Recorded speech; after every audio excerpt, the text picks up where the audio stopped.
Tenemos algunos datos nuevos sobre talismanes para hacerse invulnerable. Atención, amigos.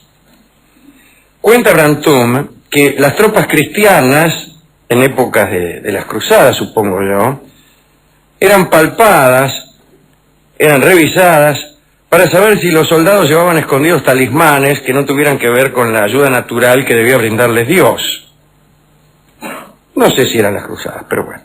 Brantôme dice que su tío, el señor de la Chastaigneraie, fue palpado antes de ir a luchar y que se ofendió muchísimo y retó a duelo al que lo revisaba porque no confiaba en él, en su fe y en su brazo para la guerra. Es decir, se suponía que si un tipo tenía un talismán, de los muchos que se repartían por ahí, era porque no tenía confianza ni en sus fuerzas ni en Dios, que era el único que podía proteger.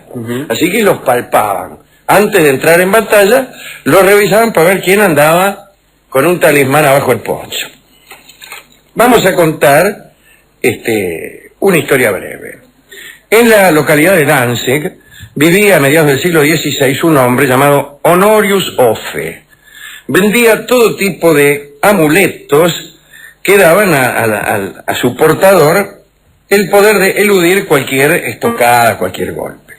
Offe era un mercader de telas que ocultaba entre sus sedas, sus terciopelos y sus villelas estos amuletos, y también tenía elixires para que cualquier herida se volviera intrascendente y sanara con la mayor prontitud. Cuentan que a la tienda de Offe llegaban mujeres virtuosas, guerreros, herejes perseguidos, criminales precavidos, en fin. Los productos que vendía Honorius Offe eran de una ineficacia completa. No servían para nada. Ahora bien, este vendedor de elixir creyó que la comprobación de esa ineficacia iba a ser imposible. Los que salían victoriosos, desde luego, creerían fervientemente en los productos de Offe. Y los que quedaban malheridos no iban a perder tiempo en quejas. Desde luego, los que morían tampoco iban a ir a quejarse. Pero vino a suceder algo que Offe no había esperado. No fue un criminal, ni un hereje, ni un guerrero el que se acercó para pedirle ayuda. Resulta ser que, enterado por habladurías de pueblo, el rey Fernando I, que fue sucesor en Alemania de Carlos V, lo fue a ver.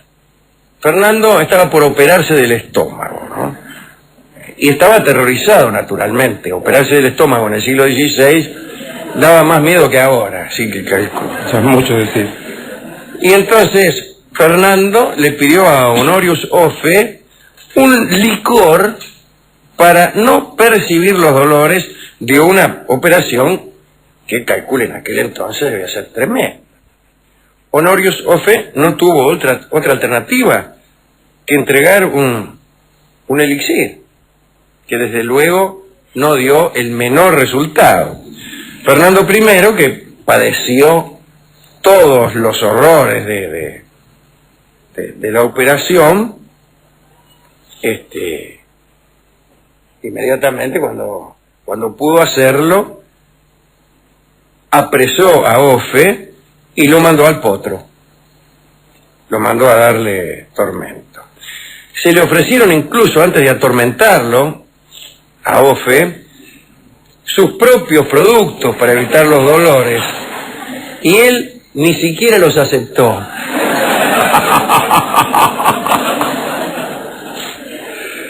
Así que los padecimientos fueron los pertinentes y tras ellos murió. Era el año 1562.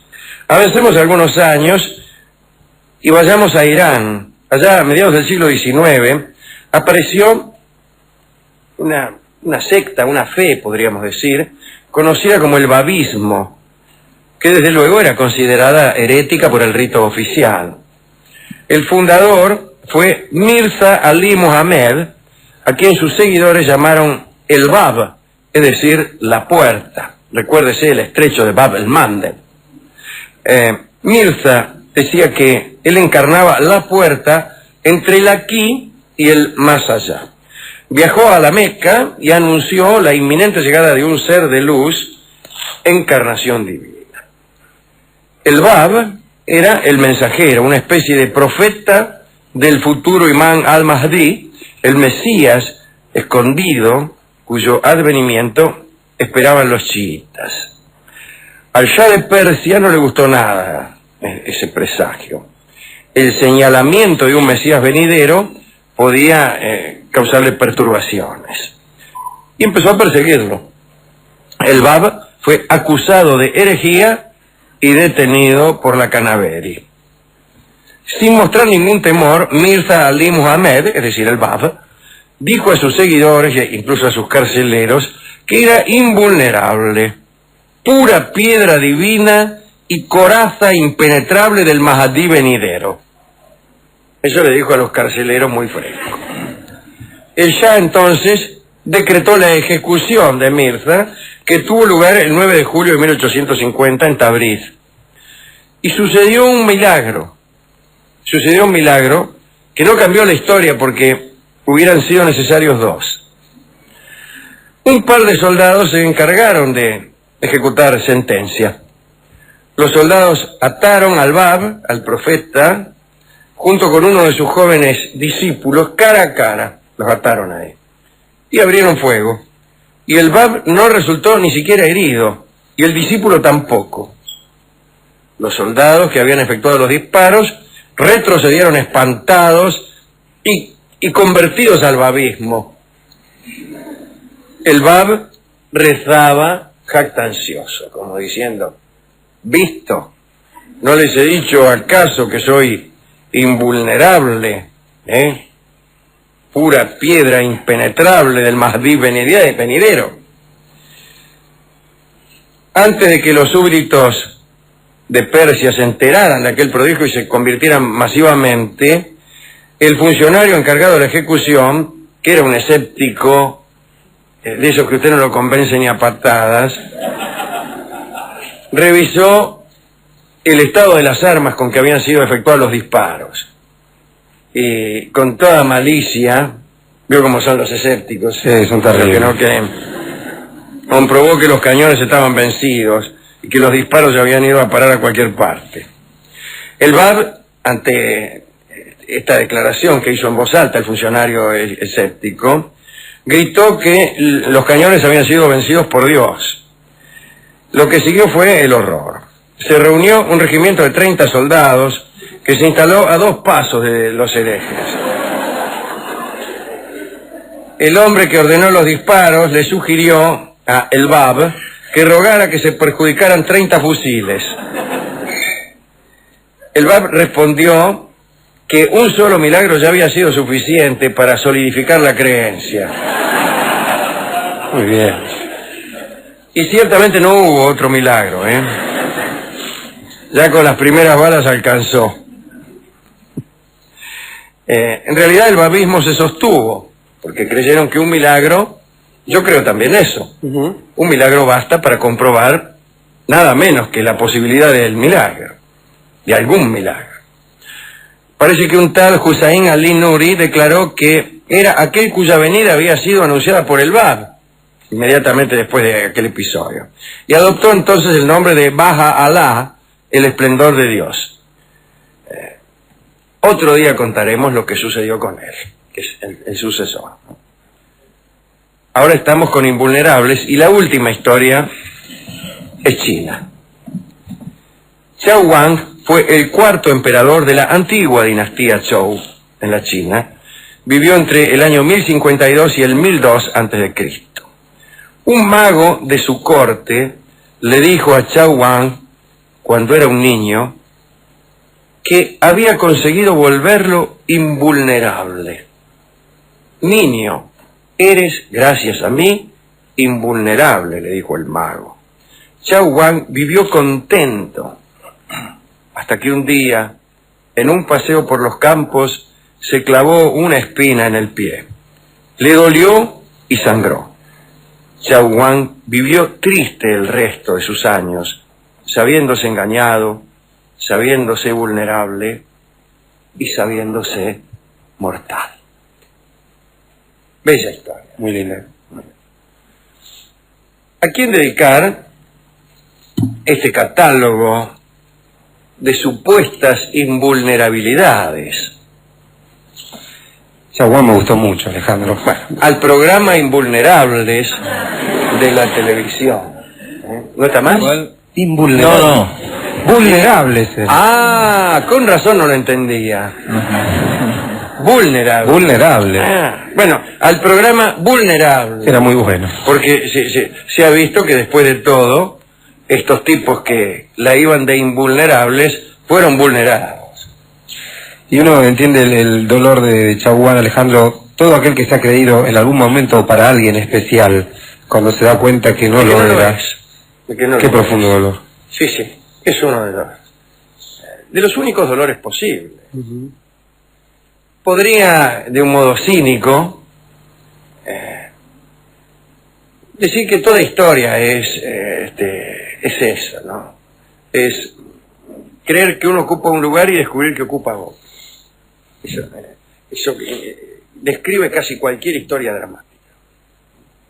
Estoy escribiendo una novela. ¿Cómo es? Pregunta usted, y yo le contesto. Muy simple, un señor ocupa un lugar, pero cree que ocupa otro. Ajá. Ah, qué interesante. Y esa es la novela que estoy escribiendo. Sí. Para arrancar está bien. Un le hombre digo. ocupa un lugar, a saber, es un pobre loco de una aldea manchega, Sí. y cree ocupar otro, El de un caballero. el de caballero andante. Andante.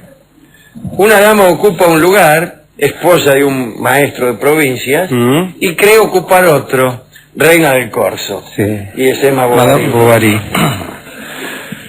Sin embargo, un señor ocupa un lugar,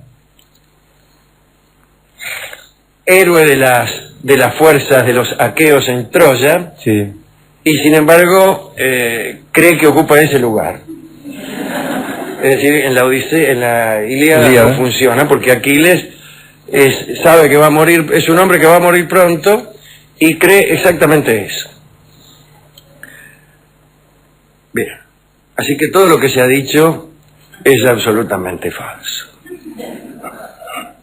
Es decir, creíamos ocupar un lugar, a saber, el de un señor que inventa una teoría, y ocupamos otro, a saber, el de un señor que no ha inventado ninguna teoría funcional. De todos modos, nuestra dedicatoria está reservada a los que ocupan un lugar creyendo ocupar otro. Personas que ni siquiera se sentirán aludidas por esta dedicatoria.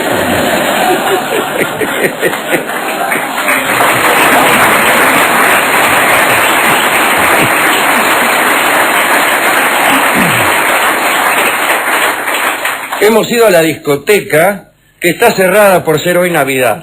No es Navidad Hoy está cerrada por la hora. Porque es tarde, está cerrada. Bueno, usted siempre encuentra un pretexto para cerrar. De todos modos, por abajo de la puerta nos han pasado un disco que alude a los sufrimientos de los que son incinerados, por ejemplo, sin que talismán alguno venga a ayudar. A fuego lento se llama. Claro, ¿no? Y está interpretado por el famoso Octeto Buenos Aires. Escúchenlo porque es un octeto interesante. Lo forman Astor Piazzolla y Leopoldo Federico en bandoneones, Atilio Stampone en piano, Enrique Francini en violín, Hugo Baralis en violín, Horacio Malvicino en guitarra, don José Bragato en cello y Juan Basalo en bajo. Adelante, muchachos.